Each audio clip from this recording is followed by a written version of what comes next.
If you're having issues with your iPod Classic, this video is going to show you how you can restore it to allow it to work correctly. First thing you have to do is make sure you're connected to the internet and that you have a 30-pin cable connection, which you should have if you've got an iPod Classic. Then what you do is you plug your 30-pin in,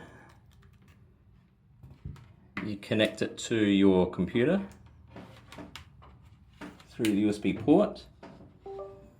Now, you've got to have iTunes loaded onto the computer. This is currently working as of 2024. The computer will recognize that the iPod's been connected. Now, it may need charging first before you can continue. As you'll see here, your iPod is ready just here. Now you just go to the iPod symbol just here, click on that, and go Restore iPod. Once you click restore, everything on the iPod will be erased, so back it up if you need to. Otherwise, click restore to Apple's usual terms and conditions. And that will start the restoration process, which once again will erase everything, but hopefully will get your iPod back to working condition if you're having any issues with it. Well, hopefully that helps. Thanks for watching.